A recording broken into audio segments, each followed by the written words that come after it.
Buenas tardes a todos, ¿cómo les va? Hoy tenemos el desarrollo de lo que sería sustancialmente nuestra última lección, en la cual vamos a seguir la misma orientación de la lección número 14, donde ya habíamos comenzado a hablar de las personas jurídicas. A modo de rememorar, eh, nosotros habíamos estudiado dentro de la lección número 14 personas jurídicas, ya sea de carácter público o de carácter privado, ¿verdad? De carácter público, entendiéndose aquellas, ¿verdad? Que como el Estado o ANDE o Copaco, ¿verdad? Que lo que hacen en realidad es prestación de un servicio público, incluso en el caso específico de ANDE y Copaco tienen un régimen, si bien parecería ser como una empresa privada, pero finalmente es el Estado el dueño, ¿verdad? En este caso nosotros nos vamos a referir, ¿verdad? En la lección 15 a las personas jurídicas de carácter privado, ¿verdad? Eh, a esas personas jurídicas que lo que hacen su funcionamiento, ¿verdad? Evidentemente es regido también por una ley, ¿verdad? Evidentemente, pero sus actividades tienen una repercusión en el ámbito privado o para las personas que contratan o trabajan en ese medio, ¿verdad? Nos habla en nuestro material, ¿verdad? Que la existencia de las personas jurídicas, ¿verdad? Y nos habla de la necesidad de la autorización del Estado, ¿verdad? Dice el material que comenzará la existencia de la persona jurídica, ¿verdad? Privada desde que su funcionamiento haya sido autorizado por la ley o por el Poder Ejecutivo, eh, Poder Ejecutivo, las decisiones administrativas que hagan o no al lugar al reconocimiento pueden ser recurridas, ¿verdad? Judicialmente. También me gustaría, teniendo en cuenta de que el Código Civil también señala o tiene también en artículos que se refieren a ello. Vamos a mirar, voy a buscar un poco los artículos que vamos a estar tocando.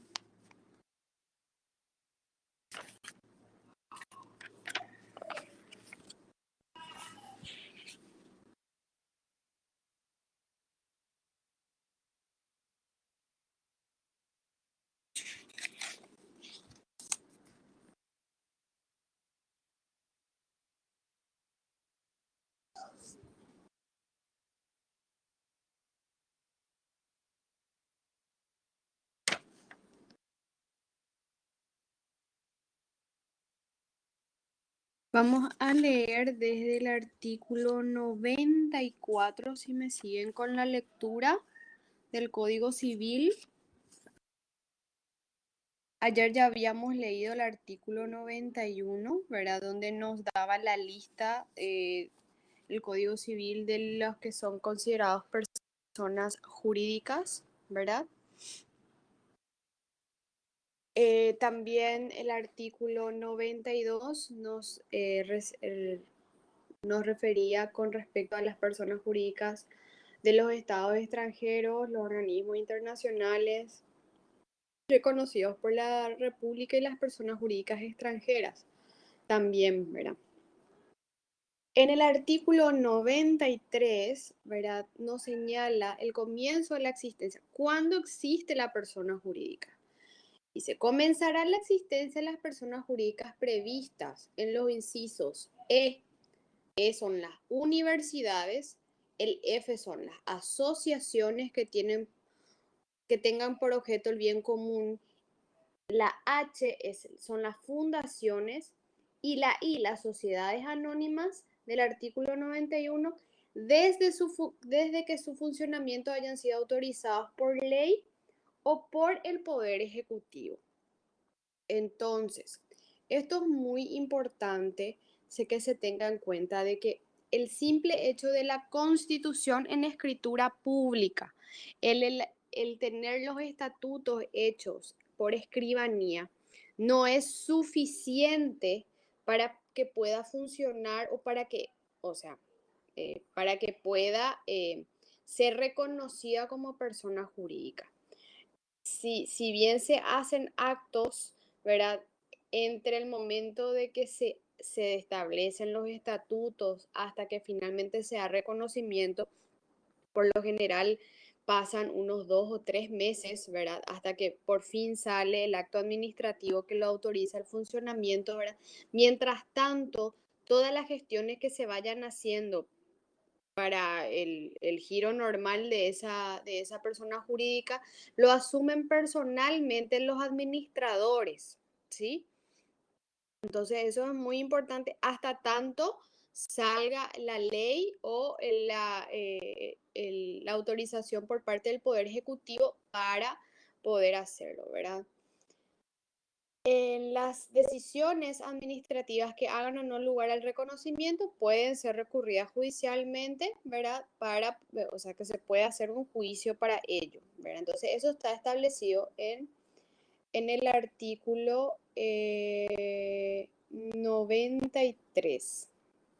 Entonces, ahí tenemos a, a las iglesias y confesiones religiosas, tenemos a las universidades, a las asociaciones que tengan por objeto el bien común y a las cooperativas también tenemos, ¿verdad? Dentro de los que necesitan sí o sí un trámite administrativo para su funcionamiento, ¿está? Entonces eso es muy importante distinguir porque a partir de ese acto de constitución se va a considerar que vive esa persona jurídica.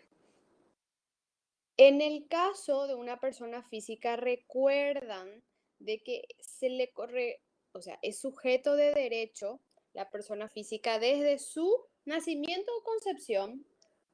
¿Quién se recuerda?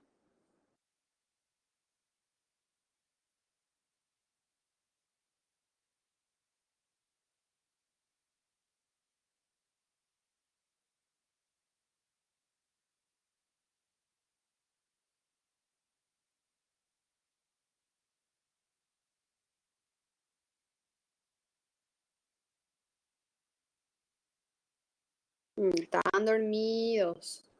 Mi pregunta era, ¿desde cuándo se reconoce como sujeto de derecho a la persona física?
No, no se fue el audio, Irma, estoy leyéndoles.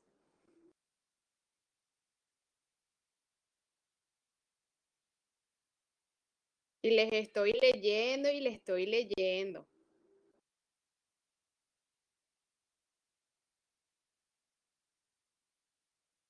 La respuesta que dieron estaba Justina y Rita es la correcta. El artículo de la Constitución Nacional que valida esta posición es el artículo 4, concordante con lo que señala el artículo 28 de nuestro Código Civil, que señala que la capacidad de derecho se adquiere desde la concepción, es decir, es sujeto de derecho, de poder adquirir derechos desde ese mismo momento. Lo que se hace es consolidar esos derechos que tiene, lo consolida con el nacimiento con vida, evidentemente. Pero eso no significa que esa persona no tenga ya el derecho a la salud, a la vida, a ser asistido por sus padres, a recibir tratamiento médico, o sea, una cantidad de cosas. Incluso él puede ser heredero. Imagínate que un bebé muy esperado, se da por ejemplo, la noticia de embarazo, tiene 8 semanas y un abuelo o un tío muy entusiasmado perfectamente puede incluir a ese niño o niña por nacer dentro de su testamento y va a ser absoluta y totalmente válido la disposición en la cual le da herencia. Entonces, es muy importante tener eso bien diferenciado y presente, ¿verdad? Que es desde la concepción. Porque si es que, por ejemplo, no fuera desde la concepción, el aborto sería permitido, por ejemplo, ¿verdad? Que es uno de los puntos de discusión que siempre salen de que el aborto sí, que el aborto no y que no sé qué. Acá en Paraguay no hay discusión con respecto al aborto porque la ley es muy clara. Es desde la concepción se defiende la vida y el aborto no tiene cabida como posibilidad, ¿verdad? Jurídica posible, salvo que sea por necesidad de parto en el sentido de, o sea, necesidad de vida sería, ¿verdad? Por la madre, o sea, que el embarazo le está matando a la mamá y la única que tiene posibilidad de sobrevivir entre el bebé y la mamá es la mamá. Entonces, evidentemente, se hace el aborto como un procedimiento médico para salvar la vida que tiene más posibilidades de vivir, pero es en el único caso en el que se permite. Entonces, haciendo una referencia, un paralelismo, el nacimiento, entre comillas, de una persona jurídica sería desde el momento que es autorizado o por la ley o por el acto administrativo por el cual se le hace el reconocimiento. ¿Y qué personas jurídicas necesitan hacer ese acto de reconocimiento, ya sea por una ley o por el poder ejecutivo? Ya lo cita el Código Civil en el artículo 93 al señalar, ¿verdad? Las iglesias y confesiones religiosas, las universidades que salen por ley también, las asociaciones que tengan por objeto el bien común, las fundaciones y las cooperativas necesitan sí o sí estar con un acto administrativo a partir de ese momento. A partir del momento que ese acto administrativo sale, recién es reconocida esa persona jurídica o la personería jurídica de esa persona, ¿verdad? Entonces eso es muy importante tener en cuenta eh, al momento. Entonces, ¿cuándo, ¿cuándo se constituye un sujeto de derecho en una persona física? Desde el momento de su concepción. Y en una persona jurídica, desde el acto administrativo por el cual se autorice su funcionamiento. Y eso es muy importante, especialmente para los alumnos de carreras empresariales. Esto es fundamental porque es este acto el que va a validar, porque si no, todas las gestiones que se están haciendo por mientras no sale el acto administrativo que lo autoriza, asumen personalmente y con sus bienes las personas que lo realizan, o miembros o funcionarios que lo realizan. ¿Se entiende? ¿Desde cuándo existen las personas jurídicas? ¿Verdad? Las personas jurídicas de carácter público comienzan su existencia desde la promulgación y publicación de la ley que la crea, la cual establece su carta orgánica el Estado y la Iglesia existen desde la nación y se hallan jurídicamente organizadas, ¿verdad?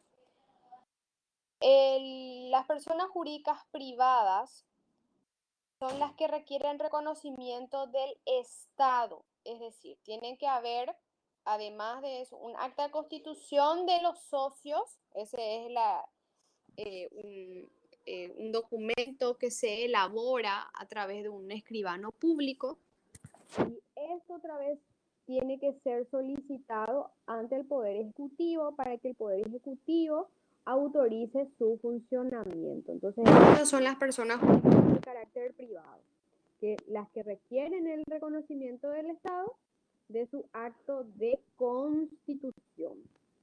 Y desde el acto de constitución hasta que salga la autorización del Poder Ejecutivo, por lo general pasa un tiempo de 2 meses más o menos para poder hacerlo. Se escucha lejano, la verdad es que estoy usando el mismo micrófono, de la misma forma. ¿Ahora me escuchan bien? No sé qué pasó porque, porque estaba usando de la misma forma que estoy usando ahora. Ni idea. Bueno, siguiendo entonces el contenido de nuestro material,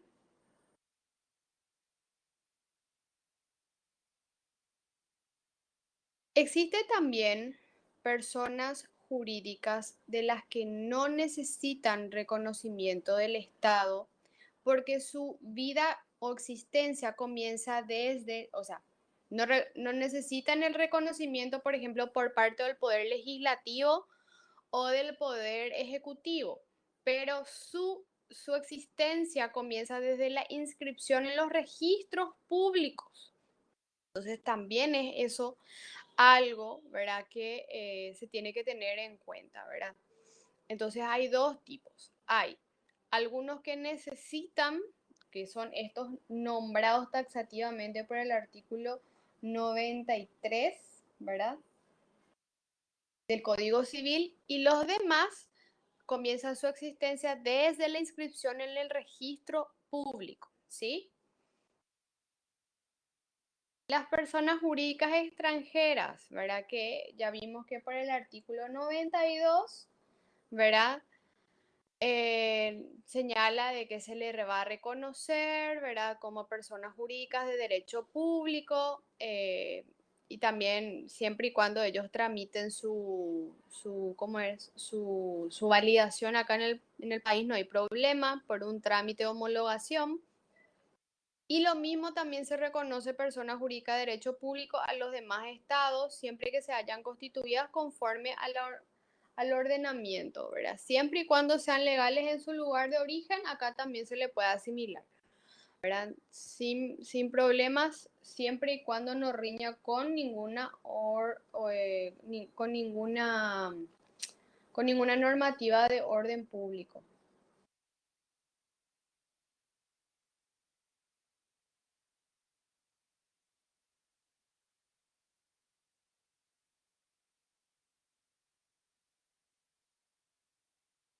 Bueno, ¿por qué es necesaria la autorización del Estado? Señala nuestro material, verá que el fundamento del Estado para la autorización es que las personas jurídicas tienen las mismas capacidades de las personas físicas para adquirir derecho y contraer obligaciones, ¿verdad? Y las personas jurídicas poseen para los fines de sus instituciones la misma capacidad de derecho que las personas físicas para adquirir bienes y contraer obligaciones establecidos en sus estatutos, dentro de los límites para ejercer las acciones civiles y criminales y responder a las que se entablen contra ellas, ¿verdad? Entonces, es en vista a que, bueno, si tenemos todos los cuidados para considerar, o sea, una persona una vez que nace, tiene 7 días sus padres para inscribirle, y se tiene que emitir los certificados respectivos y se tiene que inscribir a esta persona en el registro civil de las personas para que finalmente tenga todas las protecciones y los reconocimientos respectivos. Entonces, evidentemente las personas jurídicas, que encima luego que son de existencia ideal y por lo general agrupan un grupo de personas que trabajan en pos de una misma finalidad, ¿verdad? Es necesario que evidentemente se haga también un acto administrativo, que el Estado intervenga también, o por lo menos conozca quiénes son los dueños o quiénes son los participantes o los miembros de esa persona jurídica. ¿Por qué? Porque puede comprar bienes, contraer obligaciones, y también muchos hechos punibles se pueden cometer a través o en pos de supuestamente hacer algún tipo de gestión en nombre de esta persona jurídica, ¿verdad? Entonces, el sistema de intervención que se utiliza en las personas jurídicas es por medio de sus directivos y administradores, porque ya sabemos que el acto de contraer derechos incluso las obligaciones se hace siempre a través de los representantes, nunca lo van a hacer a través de otras personas más que sus representantes. Entonces, eso es muy importante a la hora de tener presente de que siempre una persona jurídica va a ser ejemplo. Fíjense en los contratos de las empresas, ¿verdad? Le voy a dar un ejemplo, el mío. Yo cuando firmo el contrato con la facultad, dice, ¿verdad?, de que por una parte se presenta una persona física en nombre y en representación de la universidad, y por el otro lado estoy yo, persona física, ¿verdad? Como que me presento como profesional, que soy contratada para darle las clases, por ejemplo, ¿verdad? Entonces, eso es muy importante tener en cuenta de que la persona jurídica siempre va a ser a través de un representante y encima tiene que estar autorizado, tiene que haber un documento de nombramiento y que también le autorice a realizar eso, ¿verdad? Esas funciones. ¿Y dónde vamos a encontrar eso? En los estatutos vamos a encontrar, ¿verdad? O de las actas de asamblea que salen, ¿verdad? De las reuniones de los directivos, ¿verdad? Tiene que decir, bueno, fulano de tal le vamos a nombrar administrador, y qué puede hacer este administrador. O sea, se le designa qué tareas puede hacer. Eso es fundamental, ¿verdad? Con respecto a los miembros, justamente dice nuestro material, encontramos al director, ¿verdad?, quien es nombrado por los miembros que conforman el directorio, que son los encargados de nombrar al director y demás colaboradores según el estatuto, ¿verdad? El retiro o la admisión de miembros, el artículo 110 nos da, del Código Civil, entiéndase, ¿verdad?, nos da una noción con respecto a eso, donde dice que todo asociado puede retirarse de una entidad con pérdida de los derechos y beneficios reconocidos en los estatutos. En caso de disolución, la calidad de socio es intransferible, ¿verdad? Entonces, así como vos sos libre de asociarte, porque, por el artículo 76 de la Constitución Nacional, vos también sos libre de salir, salvo que sea una entidad en disolución y que vos tenés, o sea, vos no te podés abandonar el barco cuando las papas queman. Vos tenés que quedarte allí, afrontar las consecuencias que tiene que hacer, y una vez que se liquide todo el patrimonio, pues entonces te van a permitir efectivamente que cada uno se vaya por su lado, y si sobra algo, pues te quedas con algo de lo que vos ya diste, ¿verdad? En el momento de constitución. Pero eso es muy importante entender, que la regla es de que vos sos libre de entrar como sos libre de salir, salvo que la persona jurídica entre en un estado de disolución, ¿sí?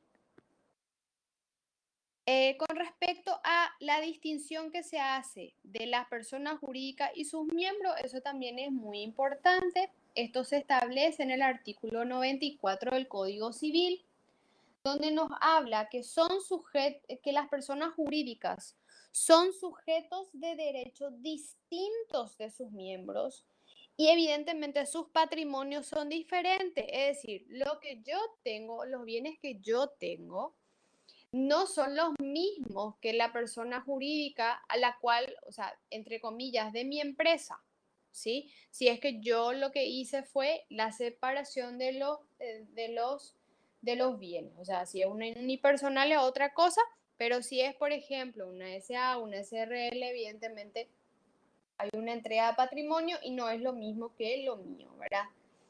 Sus miembros no responden individual ni colectivamente por las obligaciones de la entidad, salvo las excepciones establecidas en el código. Entonces, la regla es que como vos entregaste una parte de tu patrimonio para que la persona jurídica realice sus actos independientemente a vos, ¿verdad? Lo lógico es de que las deudas que asuma la empresa, como también los derechos que tenga a su favor, ¿verdad? Lo pueda gestionar o cobrar o tenga que cubrirlo por su parte la empresa. Salvo que, y esta excepción, y esta es la excepción, ¿verdad? Salvo que por ejemplo, ya ha ocurrido casos de estafa que se utiliza, por ejemplo, transacciones con una persona jurídica que terminan en estafa, ¿verdad? En ese caso sí responden con sus patrimonios los daños que han realizado, que se ha generado, porque se entiende que los miembros o el miembro que autorizó o el funcionario que evidentemente permitió o realizó eso, lo hizo, ¿verdad? Bajo su responsabilidad. Y aparte es un acto ilícito, ¿verdad? Entonces eso es muy importante tener presente para, eh, para, lo, para lo que sea necesario, ¿verdad? Distinción entre la persona jurídica y los miembros, ya eso leímos. Estatuto de las personas jurídicas. Los estatutos de las personas jurídicas privadas son el conjunto de disposiciones pactadas por las que se rige su funcionamiento. Estos son aprobados por los miembros que componen la persona en el acto de constitución. Debe estar redactada en escrituras públicas, por eso siempre un escribano interviene en estos actos y una vez aprobados por el Poder Ejecutivo, en caso que se requiera esta aprobación, deben ser inscritos en el registro respectivo.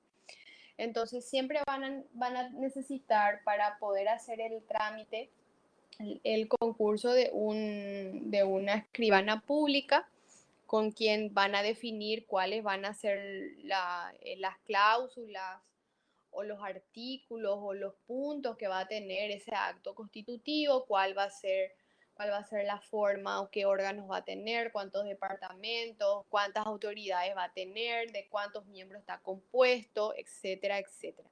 Y definir cuestiones muy importantes como dónde va a estar el asiento principal de sus negocios, o sea, el domicilio, ¿verdad?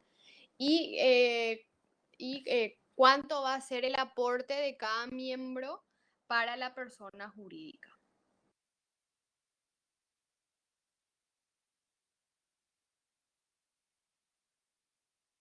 Reglamentación de los derechos de los miembros. Fundamentalmente sus derechos y obligaciones están determinados en el estatuto y tienen, sin embargo, indefectiblemente los siguientes derechos.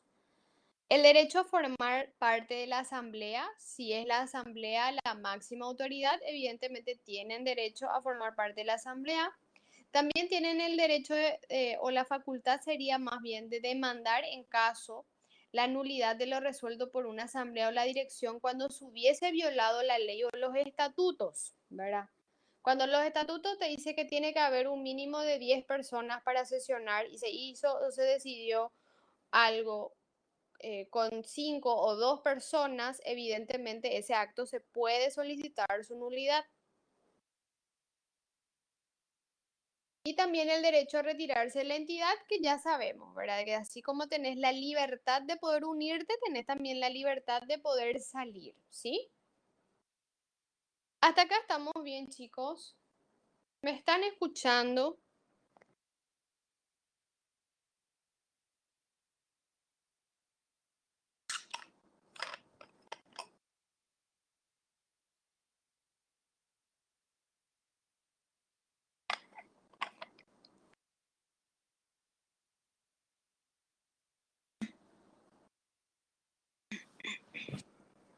Bueno, ahora quiero que me sigan la lectura del artículo 95.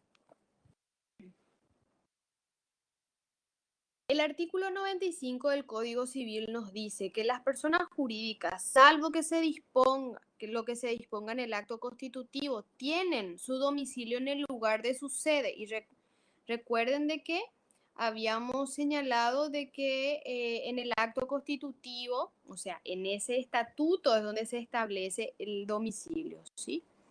Si tuvieran establecimiento en diferentes localidades, su domicilio estará en ellas para el cumplimiento de las obligaciones allí contraídas. O sea, si tenés, por ejemplo, 3 sucursales, lo que cada sucursal haya gestionado o los derechos y las obligaciones que haya contraído en cada sucursal se tiene como domicilio en ese lugar el cumplimiento de las obligaciones. En el artículo 96 nos señala que las personas jurídicas poseen, para los fines de su institución, la misma capacidad de derecho que las personas físicas para adquirir bienes o contraer obligaciones,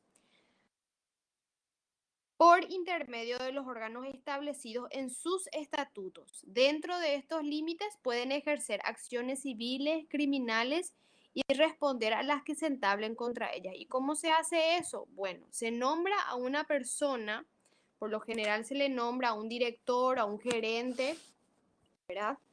Que tiene a su cargo, ¿verdad? La gestión o la administración. Y supónganse que va a haber, por ejemplo, hay una denuncia.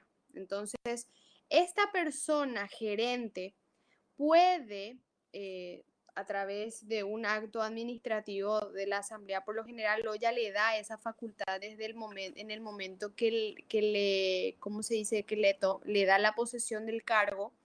También de, por ejemplo, contratar o hacer todas las gestiones, contratar un servicio jurídico o un estudio jurídico o una asesoría legal si es que no tiene dentro de la empresa para poder responder a las acciones legales, pero siempre en interés de lo que la empresa señala, ¿verdad? Entonces, eso es muy importante también tener en cuenta que la representación legal también recae sobre la persona designada. Y se van a considerar como actos de esta persona jurídica la que hacen sus órganos. O sea, lo que hace su asesor jurídico al dictaminar se va a considerar como que es acto de la persona jurídica. Lo que hace, por ejemplo, su jefa administrativa, vos, por ejemplo, te querés ir a rescindir un contrato y no te permite rescindir un contrato porque no se le ocurre a la persona que jefa del departamento administrativo y vos tenés un altercado con esa persona, ¿verdad? Evidentemente se considera como que forma parte de un acto de perjuicio que realiza la empresa, ¿sí? Entonces eso es muy importante también tener presente. Y a esto le voy a contar una anécdota que tuve con un seguro médico bastante prestigioso, entre comillas, ¿verdad? En el cual, a pesar de estar vigente un contrato anual, ¿verdad? Firmado por las partes, eh, comunican por vía teléfono a el asegurado, comunican de que ya no le van a estar asistiendo. Ponerle que eso fue en enero, cuando hasta mayo estaba vigente el contrato. Cuando las personas firmantes del contrato fueron a reunirse porque le dijeron que solamente con la jefa administrativa podía rever el caso porque evidentemente la persona que hizo la llamada era la secretaria de la secretaria de la secretaria en el departamento administrativo, ¿verdad? Entonces, cuando se fue a la reunión, la persona que firmó el contrato, la titular del seguro médico, tuvieron ahí un altercado, ¿verdad? Y evidentemente una posición bastante ilegal, por decirlo así, en la cual señalaba a esta persona que ellos tenían la facultad de rescindir el contrato por voluntad propia y en este caso en particular había una situación agravante porque el titular tenía que ser sometido a una operación y fue diagnosticado justamente en el mes en el cual se le había dado de baja, entre comillas, el contrato por voluntad de la empresa, ¿verdad? Entonces, que genera ese acto de la decisión que tomó la jefa administrativa, lo tuvo que cubrir la empresa. Y bueno, y se hizo la denuncia ante la SEDECO, en donde evidentemente del sumario administrativo que se hizo, se utilizó justamente este artículo, el artículo 97, además de la Ley de Defensa al Consumidor, porque posteriormente al tener que responder ante la denuncia de la SEDECO, el gerente dijo de que supuestamente el acto que hizo, o sea, la decisión que tomó la jefa administrativa, no era responsabilidad de la empresa, ¿verdad? Entonces que la empresa no tendría por qué responder de los daños. Pero sin embargo, muy correctamente, el director de la SEDECO aplicó lo que se señala el artículo 97, en donde las personas que ejercen cargos directivos, ¿verdad? Y tienen la potestad de decidir si sí o si no, eh, o sea, se reputan esos actos como que es de la persona jurídica y por lo tanto tienen que responder por los daños que ocasionen esas decisiones, ¿sí? Entonces, ahora, si esa jefa de administrativo, por ejemplo, no tenía entre sus facultades hacer lo que hizo, ¿verdad? Esa ya es otra cosa. Ahí sí habría una responsabilidad personal, pero como esta persona sí tenía la autorización y ella, a pesar de estar en conocimiento que el contrato debía estar todavía vigente y tener conocimiento de caso, ella se ratificó en su postura de dejar sin cobertura médica a una persona como la que estaba dejando sin cobertura, evidentemente también así. Entonces se reputan también como actos de la persona jurídica. Y evidentemente, así como le estaba diciendo, me adelanté un poquitito, no me di cuenta que ya estaba hablando de lo que señala el artículo 98, que las personas jurídicas responden del daño que los actos de sus órganos hayan causado a terceros, trátese de una acción u omisión, y aunque sea delito, cuando los hechos han sido ejecutados en el ejercicio de sus funciones y en beneficio de la entidad. Dichos actos responsabilizan personalmente a sus autores con relación a la persona jurídica. Responden también las personas jurídicas por los daños que causen sus dependientes o las cosas de que se sirven conforme a las normas de este código. Es decir, se va tu chofer repartidor o tu delivery, se está yendo, ¿verdad? Y hace una maniobra y provoca un accidente y le mata a una persona. Tal vez la responsabilidad penal va a caer sobre tu chofer o tu delivery, pero la responsabilidad civil de indemnizar por la muerte va a caer en tu empresa, sí. Él estaba haciendo ese trabajo en el horario de trabajo y la gestión que estaba haciendo era justamente ir a entregar un pedido, ¿verdad? Que es un pedido que se recibió por la empresa. Entonces, eso también es muy importante tener presente, por eso son muy importantes para las personas jurídicas. Es fundamental que tengan seguros para este tipo de circunstancias, ya sea para responder, siempre es muy importante tener estos seguros. ¿Por qué? Porque te cubre esa parte de riesgo que puede haber, ¿verdad? En el artículo 99 nos hablan que los directores y administradores son responsables respecto a la persona jurídica conforme a las normas del mandato. ¿verdad? Entonces, si es que le asignaron la función A, B y C, y al ejercer la función A, B y C, ellos han creado un daño o de ese daño se ha beneficiado la empresa, ¿verdad? Evidentemente, eh, o han generado un daño, o aún peor, ¿verdad?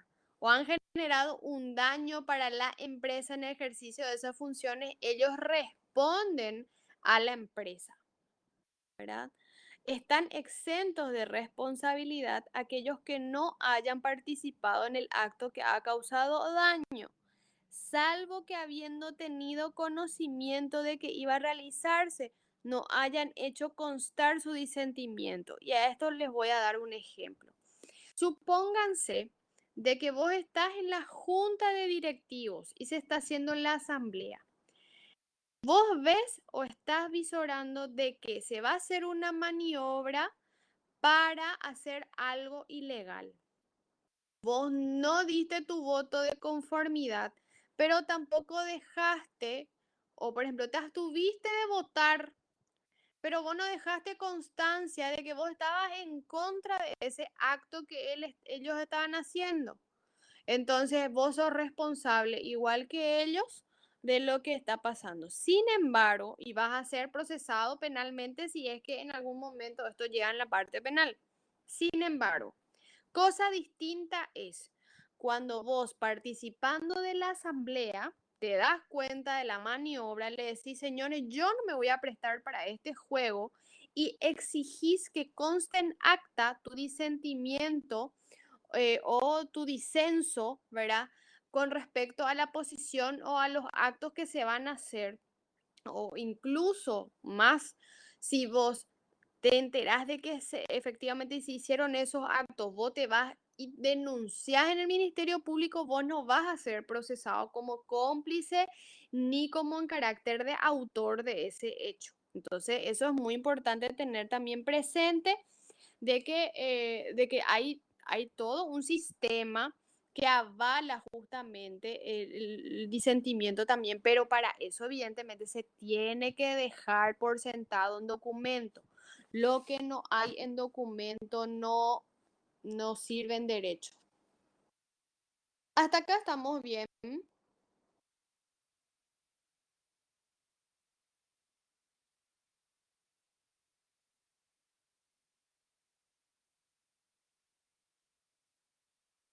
Ok. Vamos al artículo 100. Si los poderes de los directores o administradores no hubieran sido expresamente establecidos en los estatutos o los instrumentos que lo autoricen, la validez de los actos regirá por las reglas del mandato. ¿Y cuál sería esta regla? Tal vez no dice el gerente me representa de manera legal, pero en el mandato dice que vos al nombrar a una persona para la administración de tus bienes, por lo general también es tu representante o te representa en todos los actos que tengan que ver con esos bienes, ¿verdad? Evidentemente se rige por esa regla y es tu representante legal. Y entonces se puede entender también, o por ejemplo dice, se nombra a fulano tal como director administrador teniendo facultades amplias de administración, nada más que eso. Le llega una demanda civil para cobrar indemnización por daños y perjuicios por algo que hizo el chofer.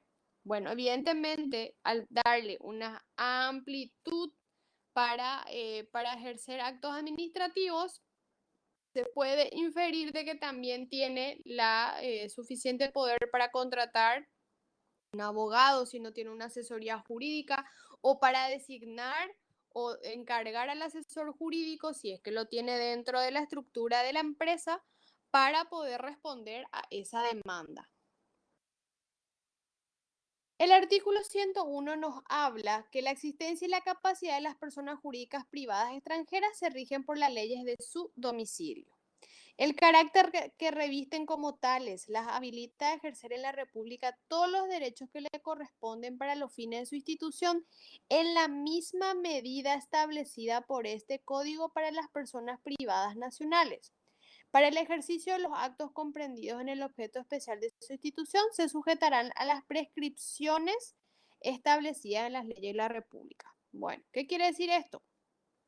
Cuando hablamos de existencia y capacidad para obrar de una persona jurídica privada extranjera, va a tenerse en cuenta como su lugar de nacimiento es en el otro país, va a tenerse en cuenta las leyes de su domicilio o de otro país, de ese otro país, para lo que sería para considerar, para saber si la pregunta es, ¿existe o no existe? ¿O es capaz de hacer algo? Entonces se va a tener la ley de ese país en donde se constituyó, entonces va a ser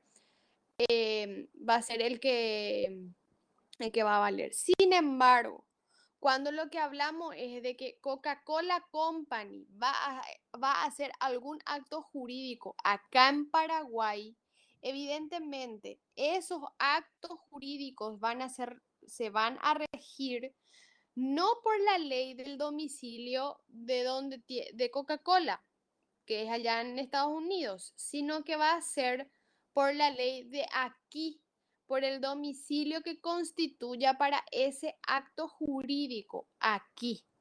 Entonces, por eso es que dice la última parte, para el ejercicio de los actos, ¿verdad?, se sujetarán a las prescripciones establecidas en las leyes de la República. Pero si la pregunta es, ¿existe o es capaz esa persona jurídica privada para hacer lo que hace? Esa es otra respuesta que la responde la ley de su domicilio. ¿Sí? Eso es lo que nos dice el artículo 101.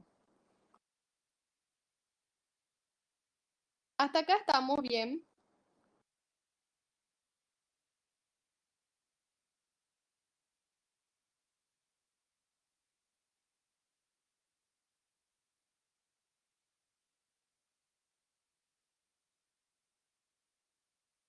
Ok. Siguiendo el texto de nuestro material, nos habla, ¿verdad?, de derechos de los miembros de una fundación. Este ente se rige en virtud, bueno, en la fundación vamos a leer más adelante, por eso no vamos a tocar esto todavía. Capacidad de derechos, definición de la capacidad de estas personas, ¿verdad? Nos dice que las mismas tienen capacidad que la ley misma le otorga en función para poder de esta manera adquirir derechos y contraer obligaciones, ¿verdad? Después está la enumeración de los derechos que le corresponden. Tiene derecho a tener un nombre, a establecer un fin, a poder establecer cuál va a ser el patrimonio real o potencial que tienen, establecer un domicilio en los cuales van a cumplir sus funciones, ¿verdad? Establecer un país en el cual va a estar radicada y la duración que va a tener, que puede ser una duración indefinida o hasta el cumplimiento de sus objetivos, ¿verdad?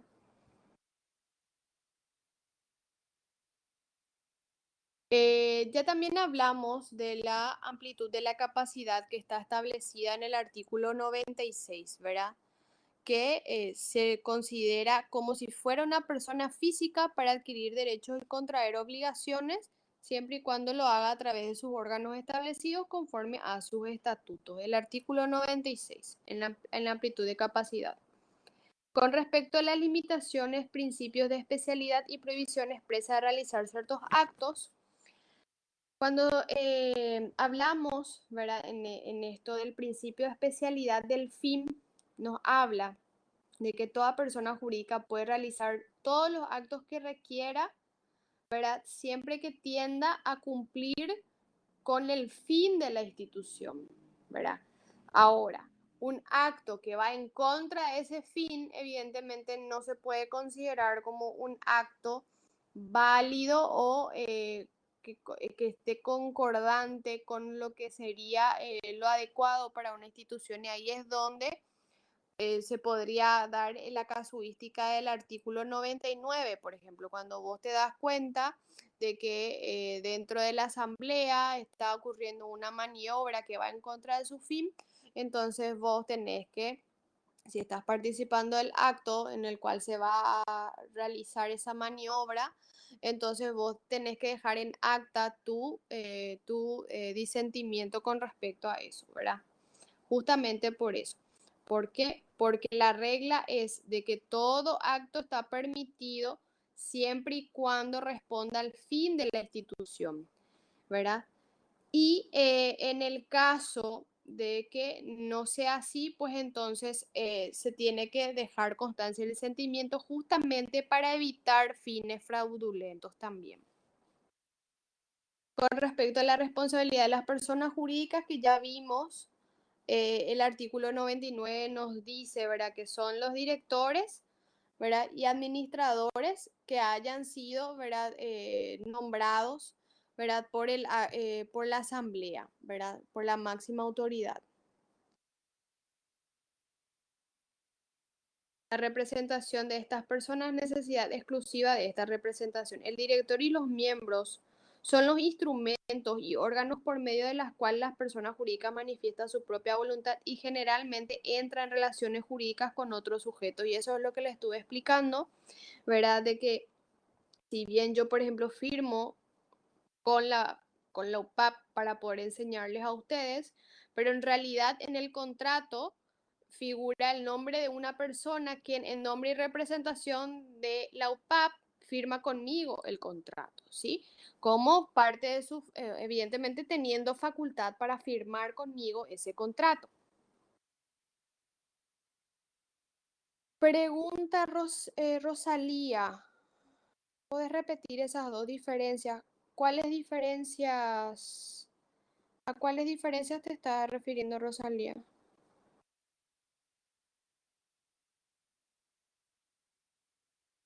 Cuando hablamos de la existencia, esto es de una persona jurídica privada extranjera. Coca-Cola, ejemplo. Coca-Cola tiene su matriz en Estados Unidos, es decir, ese es su domicilio constituido por la matriz. Ponte que aquí no hay Coca-Cola, pero quiere venir Coca-Cola a hacer aquí negocios. Entonces, esa primera vez que va a venir Coca-Cola, ¿verdad? Vienen sus representantes y demás. Y tratan de buscar a algunos empresarios que puedan ser aquí alianza para poder hacer la sede de Coca-Cola de Paraguay. Entonces, si hay una pregunta por parte de estos empresarios, ¿existe Coca-Cola y tiene capacidad para suscribir un contrato con nosotros? El abogado que les va a hacer la asesoría para cerrar ese negocio tiene que fijarse en las leyes del domicilio, es decir, de Estados Unidos de Coca-Cola, ¿verdad? Para saber si efectivamente Coca-Cola cumple con todos los requisitos para existir como persona jurídica. Y supónganse que Coca-Cola ya viene con una propuesta de cierre de negocio, ¿verdad? Y le trae un documento con un contrato tentativo de cómo podía cerrar negocio con estos empresarios de aquí. Teniendo en cuenta que ese contrato va a tener efectos aquí, entonces el abogado que va a asesorar ese acto jurídico para poder llegar a abrir Coca-Cola Paraguay, tiene que examinar si ese documento que ellos proponen está acorde a las normas del Código Civil de aquí.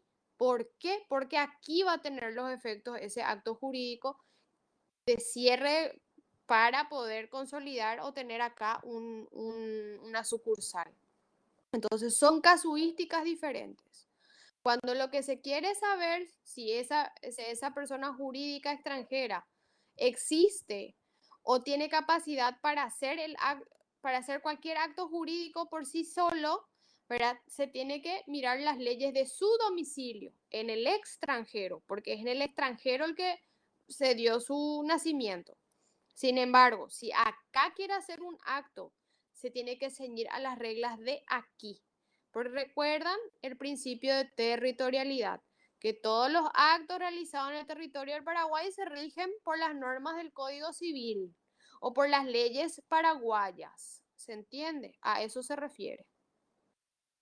No sé si me explico. Es nuevamente la aplicación del principio de territorialidad, ¿verdad?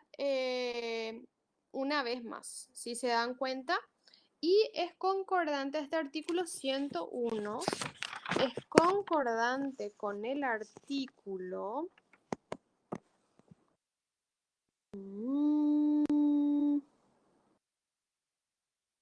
Les digo...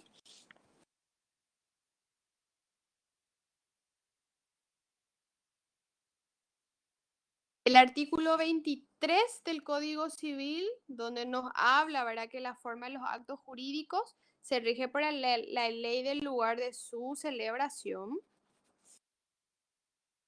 También es concordante con...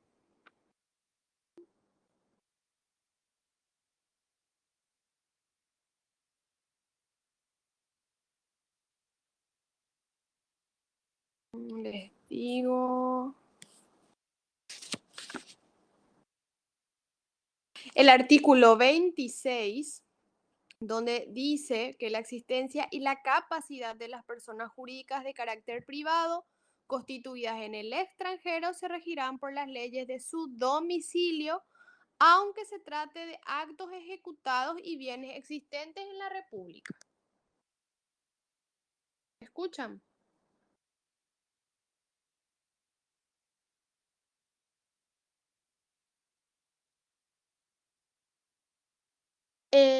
Ana María pregunta, profe, si consta en un documento mi sentimiento, pero no denuncio la situación, ¿podría tener una acción legal también en mi contra? Bueno, y depende mucho, Ana, porque si es que vos, por ejemplo, estabas coaccionada, porque un incapacitante, por ejemplo, es la violencia o la intimidación o las amenazas que, bajo las cuales vos podrías estar, ¿verdad? Toda persona, en principio, el principio, la regla es toda persona que tiene conocimiento de un hecho punible tiene la obligación de denunciar por el 286 del Código Penal. Si lo que vos tenés un disentimiento con respecto a un acto administrativo, pero es legal, vos dejás tu disentimiento, ¿verdad? Y vos no tendrías que responder, no tendrías que responder como responsable de acto en un eventual problema, por ejemplo, o sea, que la asamblea o algún auditor, por ejemplo, te pida a vos ¿por qué vos hiciste esto, ¿verdad? Y responder por eso. Ahora, sí, del acto o la maniobra de la cual estábamos hablando es ilegal y constituye un hecho punible, y vos dejaste tu posición contraria a ese acto y manifestaste, ¿verdad? Y ellos agarraron y te amenazaron y te amedrentaron para que vos no hagas la denuncia, es una cosa. Evidentemente es una circunstancia diferente. Por ejemplo, amenazaron que le iban a matar a tu familia, a tus hijos. Evidentemente eso se va a tener en cuenta al momento de hacerte un proceso penal. Sin embargo, si vos lo que hiciste fue callarte ese hecho punible, vos podrías ser procesado. Tendrías la posibilidad tal vez de defenderte y tener un atenuante por el hecho de que vos dejaste por escrito, ¿verdad? Pero hay que hacer las distinciones, sí. Si es que es un acto ilícito o es un acto no ilícito.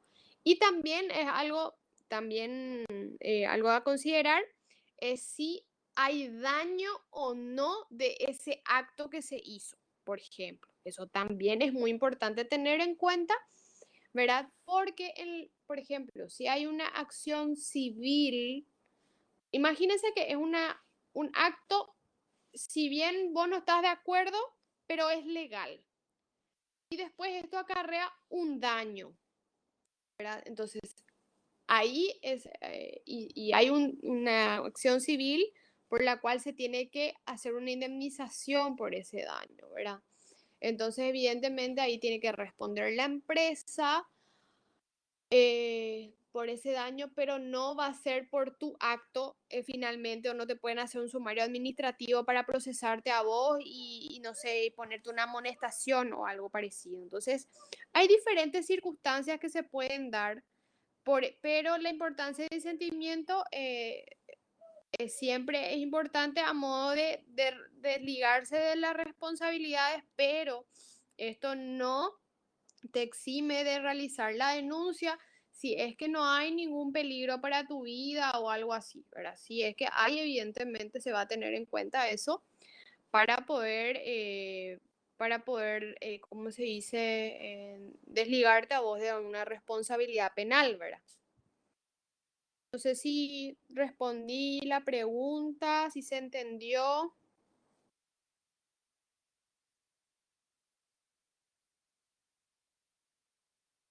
Ok.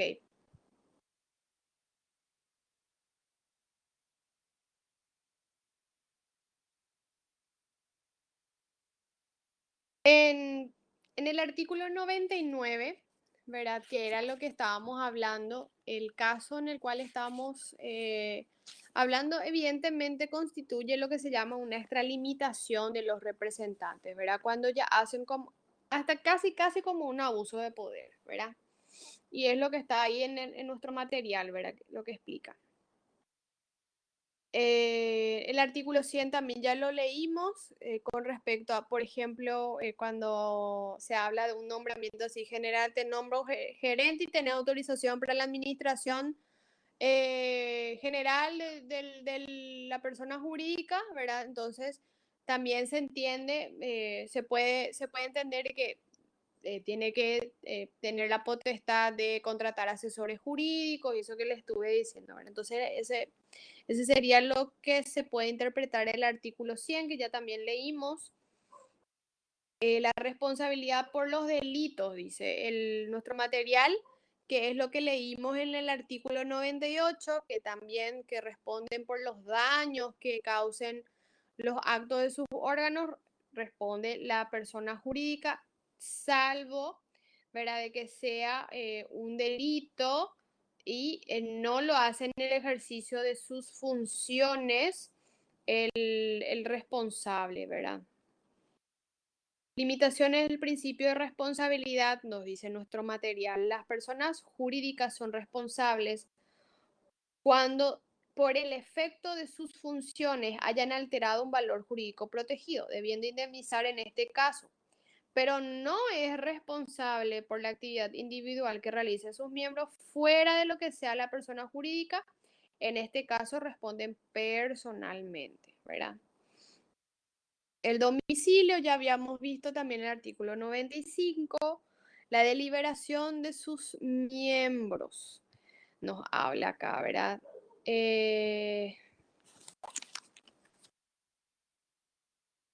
Entrando ya, el artículo 105 ya entra en el capítulo 2, donde se habla de las asociaciones reconocidas de utilidad pública. Y nos habla de ciertas reglas, ¿verdad? De cómo sería, ¿verdad? En el artículo 105 nos dice, la dirección de la asociación estará constituida por uno o más miembros de la entidad designados por la asamblea, la cual podrá removerlos como también nombrar los mandatarios y revocar los mandatos que para asuntos determinados autoricen los estatutos. Las decisiones de la dirección, si los estatutos no disponen otra cosa, se tomarán por simple mayoría, estando presente por lo menos la mitad de sus miembros. La dirección representa a la entidad. La extensión de sus facultades podrá ser limitada por los estatutos aún respecto de terceros. Como se dan cuenta, los estatutos son como la constitución nacional en una persona jurídica. Entonces, en este caso, siempre, siempre, siempre, cuando se va a hacer una asesoría o se va a hacer una auditoría, es necesario tener todo el estatuto con todas las actas y decisiones que se han estado tomando a modo de conocer si se estuvo o realizando los actos conforme a las reglas preestablecidas por la Asamblea. Entonces eso es algo muy importante que se tiene que tener en cuenta y es una de las reglas para realizar una buena asesoría o también para realizar una buena auditoría, ¿verdad? En el caso de la disolución, se habla en el artículo 113, ¿verdad? Que son causales de extinción por expiración del plazo u otras causas previstas en sus estatutos. En los estatutos ya tienen que decir en qué caso esa persona jurídica va a dejar de existir, ¿verdad? Por ejemplo, puede decir que el plazo de funcionamiento es indefinido, pero en ciertas circunstancias se podría declarar su disolución. Ejemplo, no sé, en caso, les pongo un ejemplo, ¿verdad?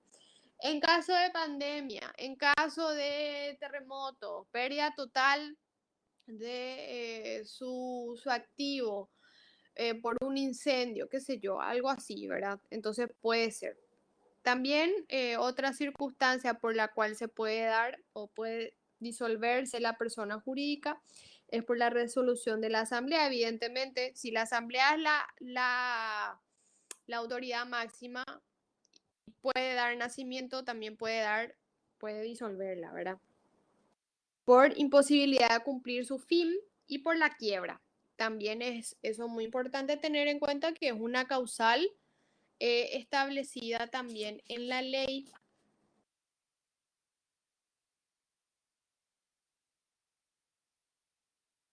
Y este artículo 113 establece otra causal también en que está ahí justamente, ¿verdad? Que también se puede disolver por el decreto del Poder Ejecutivo cuando fue fundada en motivos de utilidad o conveniencia pública o por haberse incurrido en la transgresión de una norma legal o estatutaria, ¿verdad? O porque todos los socios han fallecido o los socios se han retirado, también evidentemente en ese caso la persona jurídica ya no puede actuar porque actúa a través de sus asociados, pues. Y si es que ya no tiene socios, entonces, ¿cómo va a actuar más? Entonces, en ese caso también se da una causal para la disolución de la persona jurídica.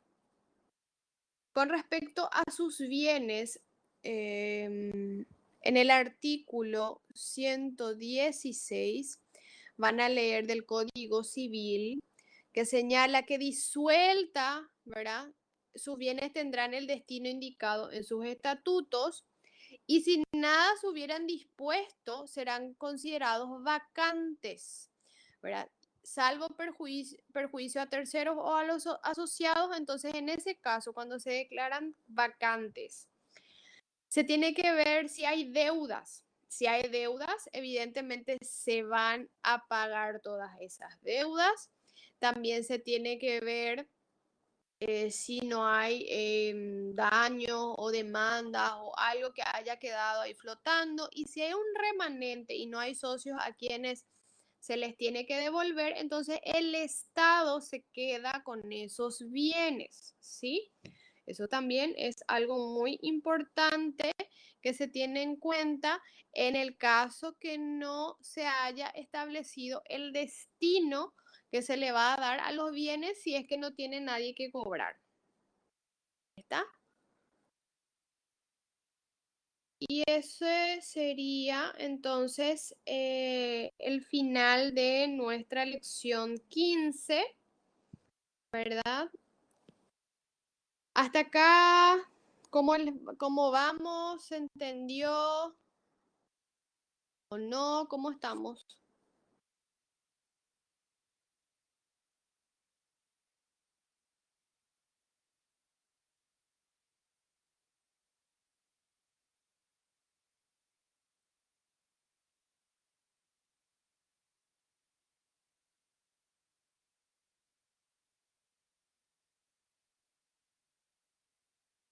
Ok, tengo entendido que hay algunas dudas que que querían decirme, ¿verdad? Entonces tenemos un tiempito y si es que tienen a mano, entonces me pueden preguntar y si es que no tienen ninguna duda ahora, yo podría dar orientaciones generales sobre puntos que tienen que tener en cuenta para el examen final. Entonces, no sé qué hacer. Hay gente que tiene dudas o si no, yo ya paso directamente a hacer lo que le estaba diciendo.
Ana María pregunta, ¿cómo puede solicitarse la defensa de los derechos de la persona por nacer?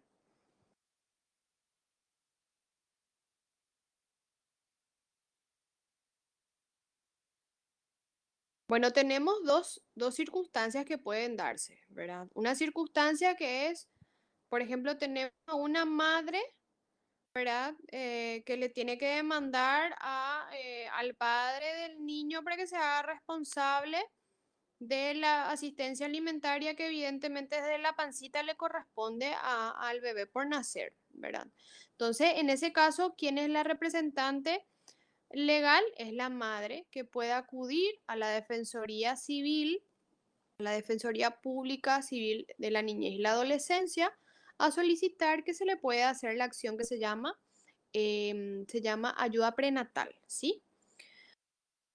En el caso, por ejemplo, de que sea la embarazada sea una menor, no tenga padres o tutores designados, ¿verdad? Y están en estado de vulneración, quien tiene que intervenir es el defensor de la niñez y la adolescencia, que no es lo mismo que el defensor civil, sino que es un abogado para los niños, ¿sí?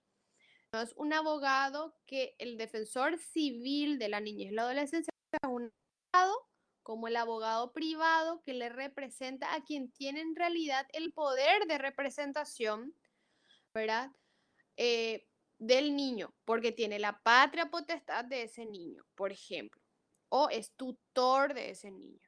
Pero el defensor de la niñez y la adolescencia es el abogado de los niños establecido por el Código de la Niñez y la Adolescencia para el ejercicio del mejor interés del niño, que puede incluso ser ir en contra de la patria potestad de los padres, incluso, que es lo que se da en los casos de, por ejemplo, abuso sexual en donde se ve que la mamá estaba cubriéndole al padrastro cuando se la abusaba o algo parecido, ¿verdad? Entonces, diferentes circunstancias, pero básicamente, ¿quién es el que tiene el deber de solicitar la defensa?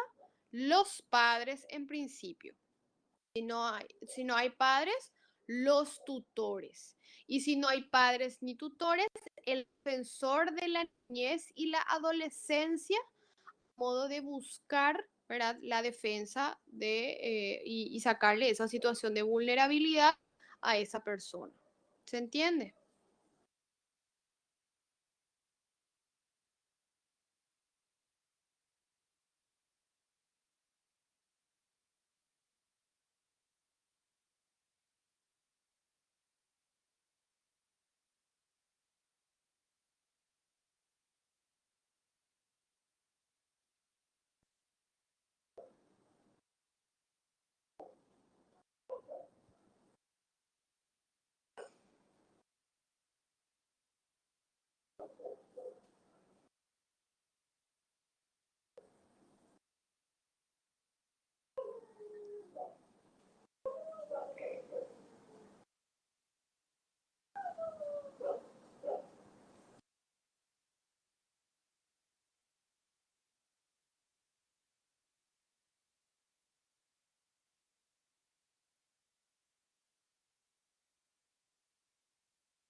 Jennifer, página 21, caracteres del Estado es, dice, imprescriptible, inembargable, irrenunciable y lo que tratan del código, o sea, todo lo que tenga que ver con el Estado civil son reglas de orden público. Prescriptible porque nadie puede decir, mira, vos sos soltera hace 40 años, a partir de ahora perdiste tu estado civil de soltera. Inembargable, nadie te puede decir, bueno, te voy a constituir una hipoteca sobre tu estado civil de soltera porque las solteras valen más o tienen más crédito. Algo, no sé, le estoy diciendo, parece como locuras, pero básicamente eso, justamente, porque no es posible de dar en garantía de un crédito, ni nadie te puede quitar eso, o sea, te condena que se te quite tu estado civil, ese tipo de cosas tampoco se puede hacer, o yo no puedo firmar un contrato en el cual yo renuncio a mi estado civil de divorciada o viuda, ¿entiendes? A eso se refiere con los caracteres. ¿Cuáles son las características? Lindo, feo, alto, bajo. Le podés decir así, o sea, no se le puede describir de esa forma a el estado civil, en este caso sería imprescriptible, inembargable, irrenunciable y todas las normas de orden público hacen referencia a eso. Y de eso yo le había leído el Código Penal cuando habíamos hablado de esto, por ejemplo, la bigamia eh, eh, era uno de los hechos punibles, por ejemplo, o sea, si vos estás casado y siendo que estás casado te casaste otra vez, evidentemente vos estás cometiendo un hecho punible. ¿Quiénes tienen domicilio especial? Me pregunta Ámbar. Había un último artículo cuando hablábamos de domicilio que yo expliqué eso en la clase, que es el artículo 62 que habla justamente del domicilio especial y nos dice, y por eso es de comprensión esa pregunta, ¿verdad? Y dice, sin perjuicio de lo establecido en el artículo anterior, se podrá elegir en los actos jurídicos un domicilio especial para determinados efectos y ello importará prorrogar la jurisdicción. Entonces, si nosotros hacemos un análisis de comprensión de lo que dice el artículo 62, entendemos que las personas que tienen que realizar un acto jurídico y que por una necesidad, por ejemplo, esa persona en realidad vive en Nueva York, pero viene a hacer negocios acá porque es el representante de Coca-Cola y él viene para cumplir, para poder abrir aquí una sucursal de Coca-Cola, puede a los efectos de ese negocio de transacción fijar su domicilio en el estudio jurídico que le va a asesorar, por ejemplo. Entonces puede, al firmar un contrato, entonces que para eso va a venir, para fijar un domicilio especial para ese efecto de ese contrato y las notificaciones o cualquier cosa o entrega de documentos que se haga en ese lugar. ¿Por qué? Porque a Nueva York no se va a poder llevar. Entonces, a eso se refiere cuando te pregunta quiénes pueden tener o quiénes tienen el domicilio especial. Aquellas personas que establecen un domicilio para cierto acto jurídico en específico.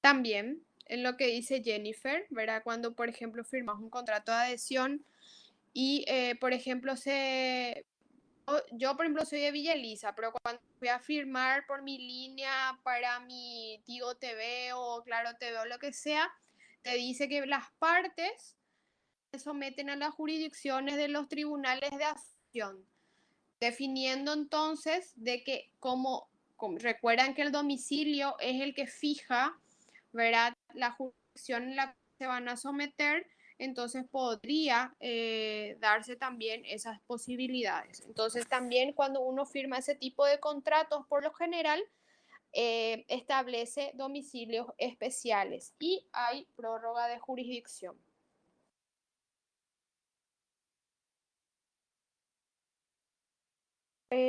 Pregunta.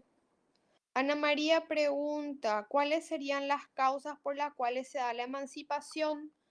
Esto yo ya había aclarado también en el grupal y les había explicado bien en la clase. Les había dicho, ¿verdad? Que en la parte de emancipación, al estudiar el Código Civil, teníamos tres circunstancias en las cuales estaba reconocido en el Código Civil para darse esta circunstancia. Uno era el matrimonio, otro era el adquirir el título universitario y el otro era cuando el juez, por A o B motivo bien específico, un caso específico, establecía que lo mejor para esa persona era liberarse de la patria potestad. Entonces, en esos casos serían las causas. O sea, cuando estamos ante una persona que ha tenido título universitario y en realidad el que alguien ejerza la patria potestad le estaría truncando, ¿verdad? Cuando por circunstancias muy especiales el juez así lo considere, y patrimonio, porque evidentemente si vos te casás y formás una familia, se supone de que vos ya deberías ser independiente y evidentemente entendiéndose esto caso de emancipación, se subentiende de que es aplicado a menores de edad que van o ya terminaron la universidad o que se van a casar o que por una circunstancia muy particular, ¿verdad? Solicitan al juez su emancipación. Esto yo ya también ya lo había aclarado y creo que 3 veces por ahí ya lo aclaré en el grupal y también en el video, en el repaso también lo había aclarado. Si es que querés más detalles, podrías irte en esos videos también, Ana.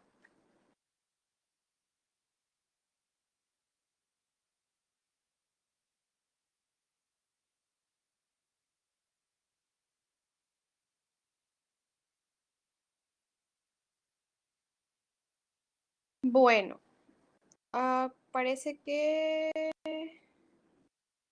hasta acá no hay más dudas. Entonces voy a pasar a dar los tips que tienen que tener en cuenta o los puntos que tienen que tener en cuenta para el final. Tener en cuenta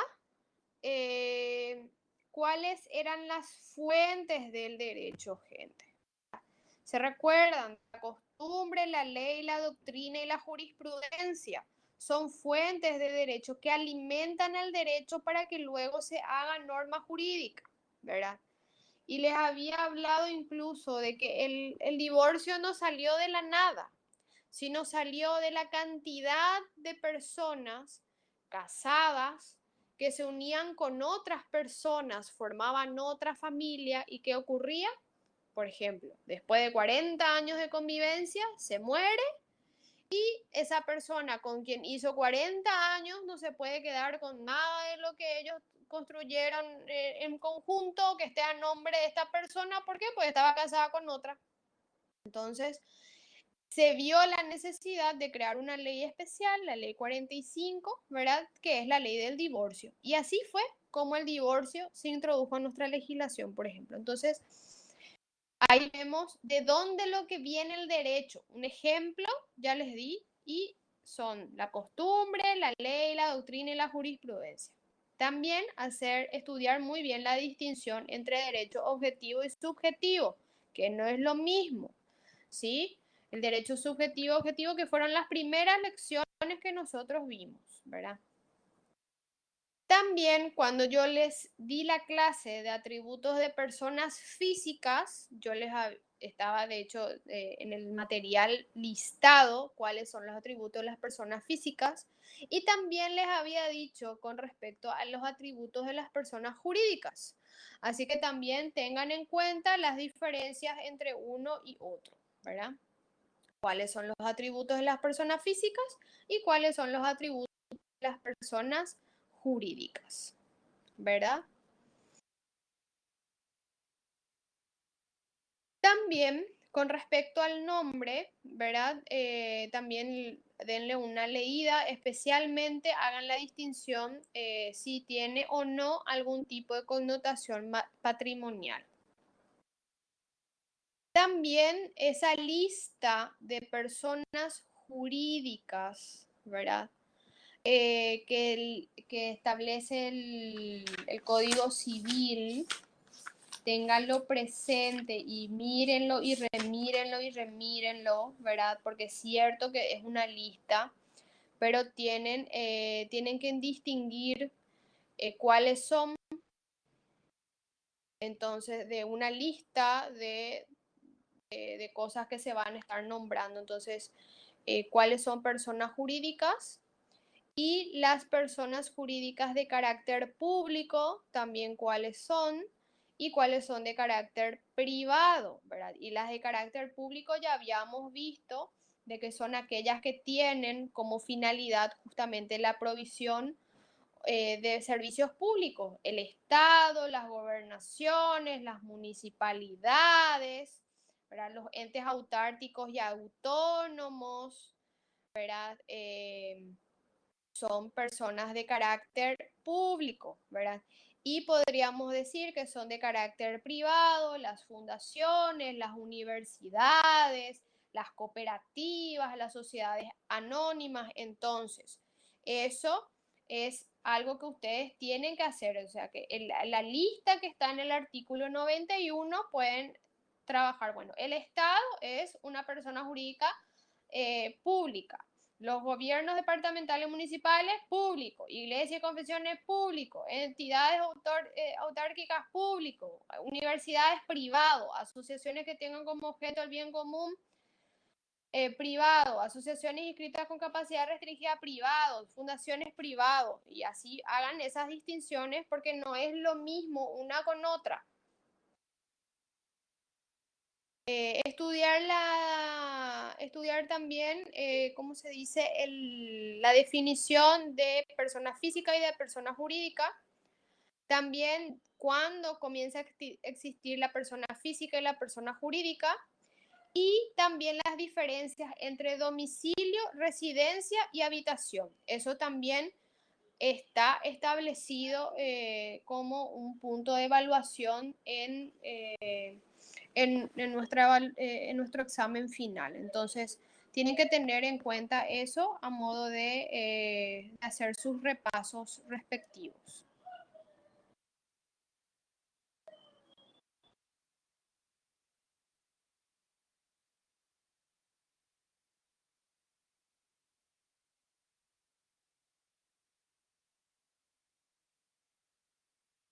Bueno, a ver, ahora les voy a leer otra vez qué dicen.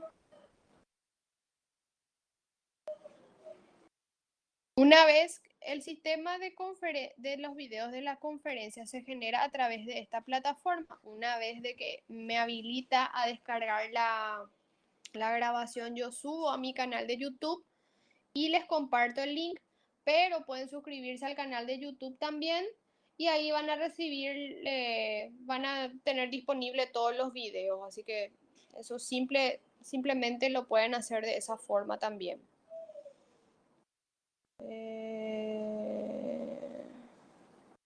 Sí, Jennifer tiene una última consulta.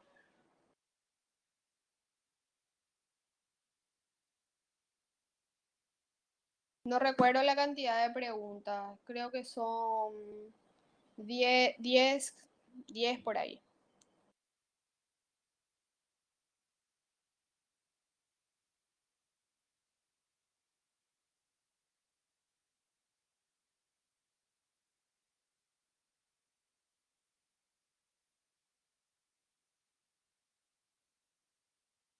El derecho positivo puede ser vigente o histórico. El derecho objetivo son todo el conjunto de normas jurídicas que hay, pero entendiéndose como ese artículo en específico. En el derecho positivo se hace una distinción si es actual o es histórico. La verdad es que no hay una distinción, no es que vos tenés que distinguir entre derecho positivo y derecho objetivo. Lo que vos tenés que distinguir es de derecho objetivo del derecho subjetivo y el derecho positivo tenés que distinguir del natural. Entonces, el versus es lo que vos tenés que tener en cuenta con qué estás comparando. El derecho positivo lo que vos tenés que distinguir es del derecho natural y el derecho objetivo lo que vos tenés que distinguir del derecho subjetivo, no del derecho positivo del derecho objetivo. Entonces, ese tipo, por eso en el material está justamente los versus, ¿verdad? El derecho positivo está con el derecho natural, el derecho objetivo está con el derecho subjetivo. Entonces, esas son las distinciones que hay que hacer. Rita pregunta cuánto tiempo. Creo que era 30 minutos, la verdad. Porque viste que la parte del tiempo lo establecen la gente de aula virtual. De acuerdo. O sea, yo envío mi examen y ellos dicen, ah, bueno, en tantos minutos, entonces, porque hay toda una forma de aplicar eso. Pero para mí que es 30 minutos también.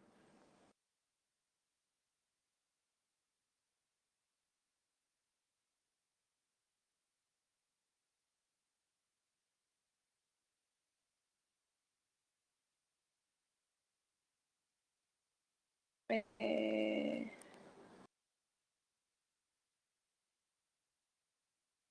¿Hay algo más que ha quedado, chicos?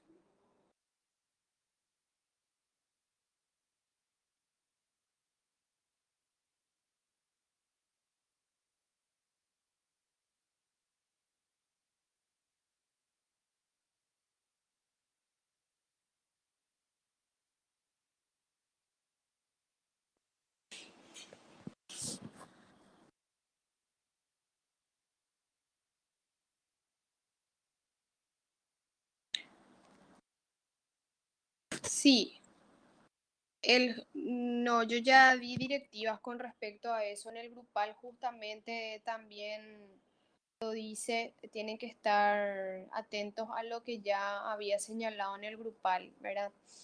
En el grupal yo ya había definido las dos circunstancias, ¿verdad? Justamente acá voy a eh, señalar en el grupal, ¿verdad? Que había señalado que las personas que no tuvieron puntaje 18, qué trabajos tenían que hacer y lo que se le va a dar es el puntaje que necesitaron para poder pasar. Y el examen final estará disponible para rendir el jueves 30 durante todo el día, o sea, ustedes van a elegir el momento que más le quede, terminan, pero siempre con la salvedad de que si es que comparten videos, hacen capturas o lo que sea, se va a considerar que es un plagio. Hay forma de identificar quién hace eso, así que tengan mucho cuidado con eso porque ya otros profesores, por ejemplo, estuvieron aplicando el tema de la nulidad del examen, así que tienen que tener en cuenta eso.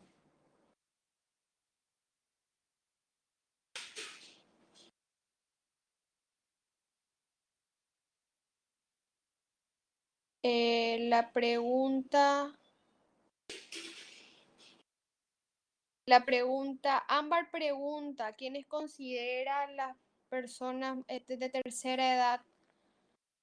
El artículo, o sea, hay una ley especial de tercera edad y en el artículo 1 dice las personas de 60 años en adelante. Entonces, eso también ya había aclarado en la clase correspondiente cuando habíamos dado justamente eso. Está en la ley 1885/02 de las personas adultas. Así se llama la ley y que habíamos visto de forma íntegra en la clase.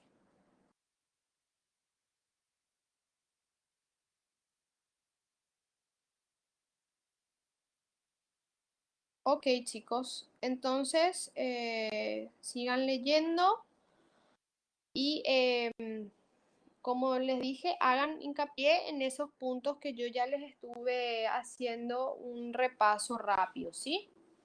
Y cualquier cosa, al grupal dirigen las preguntas, entonces para que todos podamos apoyarnos en la contestación, ¿está bien?